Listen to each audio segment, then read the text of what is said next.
Hi, I'm George Pearson, and in this Photoshop Elements video, I'll be showing you how to colorize a black and white image. Here's the black and white, and then here's the colorized version. We'll be doing this with gradient maps.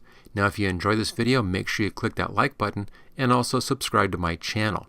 If you want to learn everything about Photoshop Elements, really get into the program and understand it, take a look at my complete training, and you'll find links for that in the description on my channel and also in the YouTube cards up there upper right hand corner.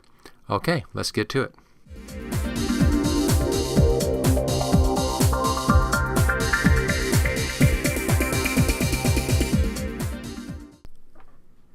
In this Photoshop Elements project, we'll be using two different gradients in here for our gradient map.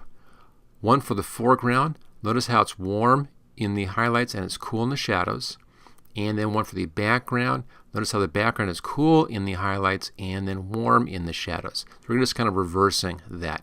Now, this particular image was made over in Adobe Photoshop, and over there under the gradient map there are a nice set of photo gradients that are great for this kind of work. Now, those photo gradients are not included here inside of Photoshop Elements. So I'll be showing you how you can set up custom gradients to do the exact same thing here inside of Elements. It's a little bit more work. You have to have the right numbers for that, but I'll show you all of that, and then you can do the exact same project here inside of Elements. The last thing we'll be doing, of course, is final cleanup and some adjustment layers, things like that to finish off the project. Okay, let's just close this file down, and we'll start off with a brand new file, and that's File, New, Blank File. I have it set at the default Photoshop element size, 6 wide, 4 high by 300. Choose OK. There we go. And these are coming in as floating windows, which is useful for us. I'm just going to dock that one. If you aren't set up for floating windows, here's how you do it. Go up to the Edit menu, come down to Preferences and General, and make sure these two lines are checked. Allow floating documents in expert mode and enable floating document window docking. With those two checked, you can do this. You can grab your tab and make the window a floating window, or you can drag it up. When it goes like that, let go, and it's now a docked window. Very useful. You'll see why in just a second. I'm going to open up the project file, the image, right here, and that's this one. There's a link for this in the support page for this video. Now, I'm just going to grab this floating window, grab the background and drag it over onto my other window like that, and there we go. I've transferred that image over. That easy. Now, it's almost the right size, as you can see here. It's just a little bit too large possibly. So let's resize this just a touch. I'm not seeing my control handles, so I'll use the Control T keyboard shortcut to bring the control handles up. You can see there we are. There's the image in there, just a little bit too large. So I'll pull this down and let's see how close we can get on that. There we go, and there it is. Nice fit. Okay, so there's our basic image. We now need to separate this into two images, one for the foreground and one for the background. And we'll do that by using a layer mask and just have one layer mask showing us the foreground and one layer mask showing us the background on the same basic image. Two layers, of course, for that process. Now, to do the layer mask, we need to make a selection around the girl's face. Let's go ahead and make a nice selection. I'll be using the polygonal lasso tool for this. Have my edge feathering here set at 1 pixel, and let's just zoom in a little bit tighter here on our picture. There we go. That's good enough. I'll start right down here. I like to start off the page, off my image, and then kind of work in. And then just make it just a nice little selection right around the girl's face. Again, it's not real super critical, but take your time and make a nice selection to make it as good as possible. Now, with this tool, you click and then you drag and click again, and then Photoshop Elements connects those points with lines. The more points you have, the shorter the lines, and that's how you get nice curves. Now, if you get up to a point like this, simply hold the spacebar down and pull the picture a little bit, and then back to putting in your points. So I'll just do this a little bit in here for the eyelashes, and then right around the eye there, and the eyelashes outside here. I'm going to do a couple little zigzag things. Again, it's not really critical on this particular picture, because we're going right back on top of itself. Now for the hair, I'm going to go just outside of the hair. Don't worry about the little fly around hairs. Those are fine. They'll look just fine. So just outside, just a little ways here, and kind of work around the hairline. We'll clean up that edge in just a minute here. Now for the back side, just come out and work just outside of the picture like that. Again, whenever you see the hand, I have the space bar held down, and then come back to the beginning again. Notice that little circle kind of shows up there right next to the icon. When you see that, that means it's ready to close out the selection, and there it is. Okay, so there's our selection. Now let's clean up the edge of the hair. Go up to the Select menu, come down to Refine Edge. Here's our Refine Edge tool. I always work in the overlay mode. Leave all the settings at their default settings. That's just fine. And then let's just come right along the edge of the hair here. Just do it in a few strokes. There's one. Do a second stroke right there. That's two. I always give it just a few strokes like this. I don't try to do the whole thing at one shot. And this just tightens up that selection a little bit better against the hair. And that's all you need to do. That's good enough for this project. Let's now output this to a layer mask right there. So output to layer mask. Choose OK. There's the layer mask. And we're only seeing just the girl's head. I'm going to set this back to fill screen. And back to fit screen. There we are. Now it's a little rough on the edges. You can see right there. So let's clean up that roughness on that. That's on the layer mask and not on the girl's image. Now, the way the layer mask works, white shows, black hides. I want to hide some of this messy stuff in here. So let's set our colors for black in the foreground, white in the background. Grab the paintbrush, and I'll set this at a nice soft brush. Come down to about 100, I think is pretty good right there. 100 soft brush. Double click, and there we go. Maybe a little smaller, and that'll bring it down to maybe about half that. There we go. So I'm on the layer mask side. Double click over here. Look for that light blue outline. That shows that you're on the layer mask side. And then just kind of paint in slowly until you get rid of some of that messy stuff in there. It doesn't need to be real accurate, again, because we're going to be putting this right back on top of the same exact picture. And then simply go around and clean up that edge just a bit. And we'll just finish off right up in there a little bit. And that's going to be just fine for this picture. Okay, so that gives us a nice image here. And we're looking at just the girl on this. Let's make a copy of this layer. Just drag it up here to the new layer button. There's a copy. We'll do the top one as the girl and the bottom one as the background. To show the background, we need to reverse the colors here. Black to white and white to black. Look for that outline right there. If you see it over here, just double click and there's your outline. Go up to Filter, come down to Adjustments and Invert. And that just reverses that. So there we go. You can see you can't even see where that edge is at all. So perfectly set up. Okay, that's the first part of this. Our second part is to put our gradient map on this. We'll do the girl's face first. Make sure you're on the image side. Look for that light blue outline. There we go. And then come up to Layer, come down to Adjustment Layer, and Gradient Map right there in the middle. Where it says Use Previous Layer to create clipping mask, make sure that is selected. That's going to limit this to just that one layer, and that's what you want. Choose OK. There we go. Now, if you're seeing this, this just means that your gradient is backwards. So just take a look at your little reverse button right there. Make sure that your gradient is correct. It doesn't really matter here because we're not going to be using this gradient anyway. If you click on that gradient, you can then get the gradient editor, and this allows you to see all of your other gradients. I want to show you this for a couple of reasons. One, here's all of our gradients. This is the default set. We have several sets in here. Color harmonies, for instance, right in there. And we have metals in here, some interesting stuff. Special effects. What we don't have, though, are those photo gradients, which they have over in Photoshop. So I'll take a look at setting up that in just a second. Now, when you have this set up, notice right now the colors are correct in here. Light is light, dark is dark, and the gradient is dark on the left-hand side, light on the right-hand side. So any gradient down here that is dark on the left-hand side and light on the right-hand side will look correct. Any gradient that's backwards of that, that's light on the left and dark on the right, will give you a negative effect. Let me just show you that real fast. So there we go. There is the dark left, light right, and the face looks correct. If I click over on this one, it appears to be a negative because we're going light on the left and dark on the right. So our dark colors are over here and our light colors should be over here. Now the bottom line down here, this shows you the gradient.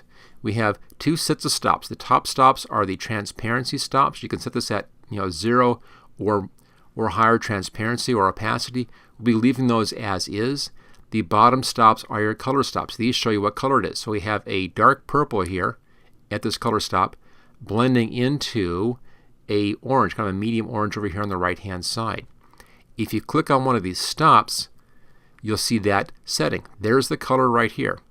And here's the location, 0%. It's all the way to the left. If I click on the color, this brings up the color picker.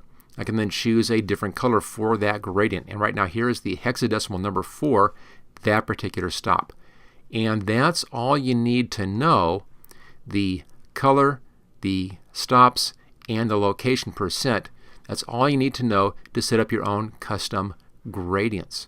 Okay, let's now set this up, and we'll do custom gradients for her to give her those photo gradients that we saw in our original sample. To get the nice gradient that we saw in the first example, it takes several color stops. We'll start off with the left one. This one's easy. Click on the left color stop. The location is 0 right there. Click on the color, and this one is just black. So just click in the middle and then drag all the way to the bottom left-hand corner down there. Notice how the color down here, the color number changed. This should say 6 zeros. They're all zeros and there are 6 of those. Choose OK. There's our first stop. We now have black to orange. You can actually see that change up here. Okay. The next stop is right about in here. Now notice I can come in here. I can see a little eyedropper, a little hand right there. There's an eyedropper here. If I click where that hand is, I get a new color stop. I can then move that color stop around and adjust its position, or I can type in a location over here. So let's set this one at 5. So our second color stop is at 5%. Click on the color for that. You can see which one you're working with because of that black triangle on the top. Click on the color, and then we'll just type in a new number down here. The one we're going to be using here is 131818. So it's into the cyans, and it's real dark, a real dark cyan right in there. So 131818. Choose OK. That's our first color stop. Let's now come over here. Again, look for that hand. It's arrow down here, eyedropper there, hand in there. Look for the hand. Click over in here someplace. Here's our next color stop. Let's set the location on this one at 29. So that's right there. It's still selected to that black triangle. Click on the color itself, and let's change this number right down here. This is going to be 2A5157. There are always 6 characters in here, a combination of letters and numbers. This goes from 0 to 9, and then A to F is kind of the combination. It's called the hexadecimal numbering system. So there we go, 2A5157, and it's a little lighter, a little more saturated, but still kind of in that cyan range. Choose OK. Okay, we're getting to the cools now. All right, now come in here, look for the hand again, come in around the middle, pretty close to the middle someplace. There's our new color stop. Let's set the location on this one to 52. So it's a little past center, 52. Click on the color, and let's set this one now. This is going to be 808080. So it's like 3 sets of zeros in here. Now whenever you have it matching like this, where you have 3 sets, what we're actually seeing here is we're seeing the RGB. The first set is your R, your red value. Your second set is your green value, and your third set is your blue value, RGB. When they're all the same, those 3 sets, then you have a perfect gray. So this is a real mid-tone gray right there. Choose OK. There's our mid-tone gray. So there's our cools moving into grays. We'll now move into our warms over here on the right-hand side. So come over right around here someplace, look for that hand, click in there, there's our next color stop. Set the actual location for this at 75%. Click on the color, come down here, and we'll change this to CFAA and 86. So CFAA 86. Notice how we're moving lighter, we're moving a little more saturated again from the gray. So we kind of went out this way, then into gray. We're coming out this way, and we're going more towards light and saturation. So there it is, CFA A86, choose OK. There's that color stop. OK, our next one, look for the hand again, click on that, there's a color stop.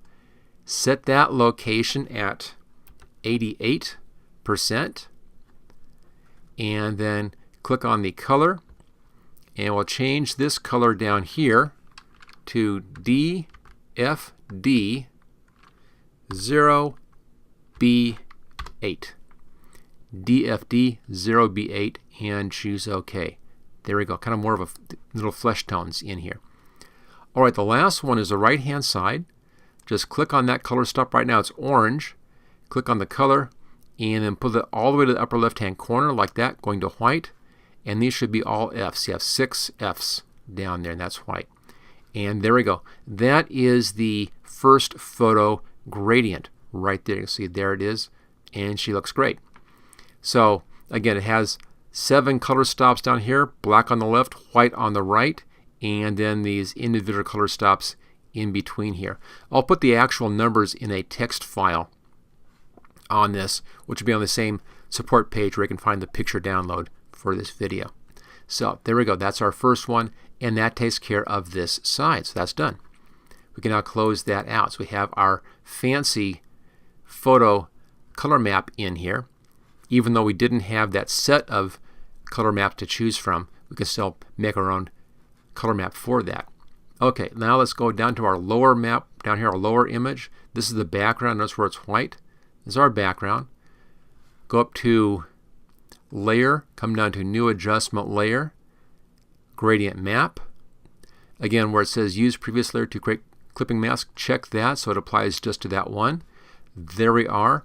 There's a gradient map. Click on that. And you can see now that this actually is working on just the background in there and not the foreground. Kind of strange stuff. One more time. And just like before, we're going to be creating a custom gradient down here for the background. This is going to be going opposite direction of this. Is we warm on our darks and cools on the light hand side. We'll start off with the furthest left. Click on clear to the left, left side.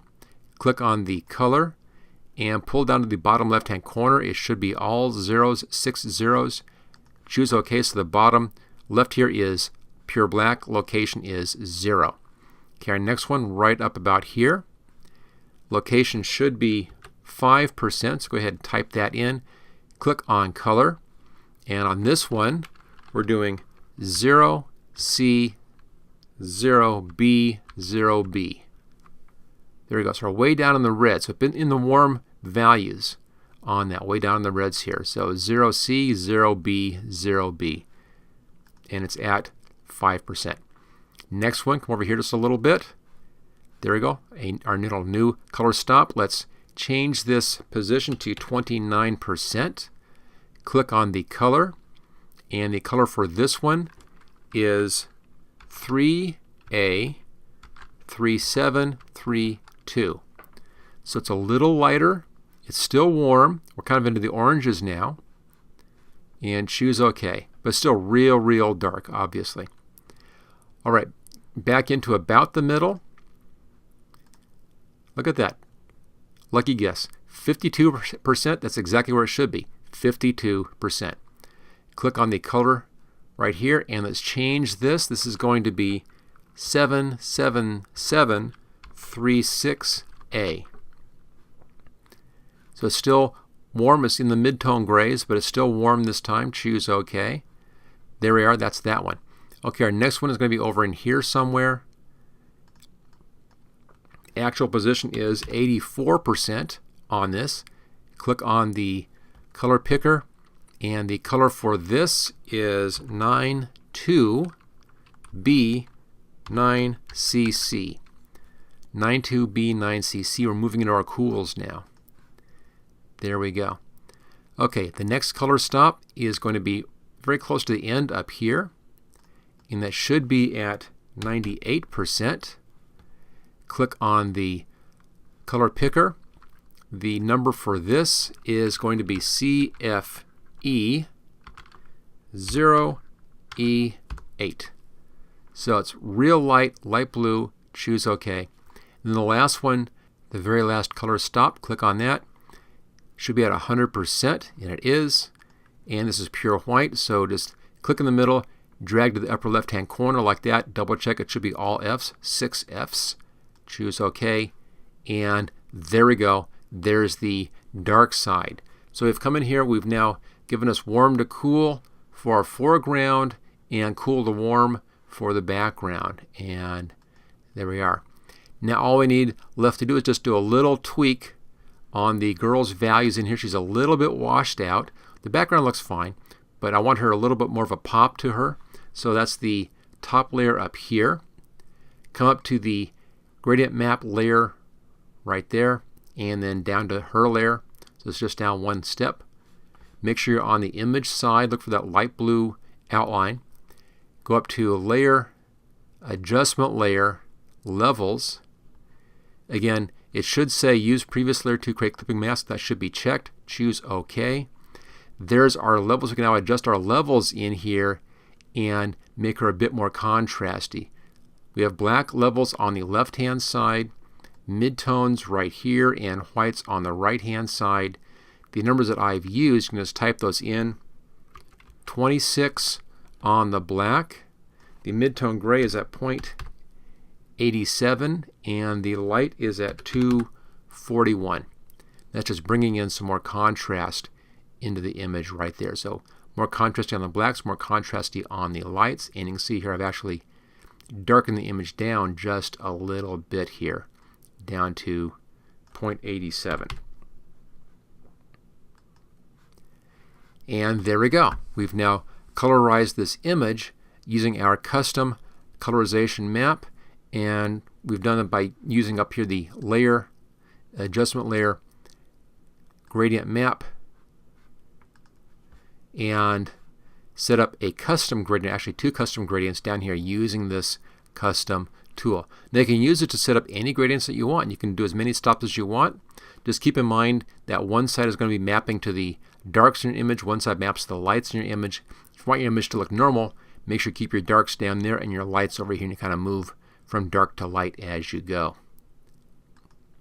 Let's cancel that one. We don't need that map. That's just a duplicate. There we go. Okay, so that's it. Let's take a look at our finish on this. I'm going to take this layer here. Let's copy that layer. I'll pull that to the top, and I need to re-clip this. So just right-click where the name is and create clipping mask. That clips that back to here again. And let's delete this layer mask up here. Right-click, delete layer mask. So there's the original, and then there's our colorized version. So original and colorized version, all the colorization done using those custom gradient maps. Thank you for watching my video. I hope you found it useful.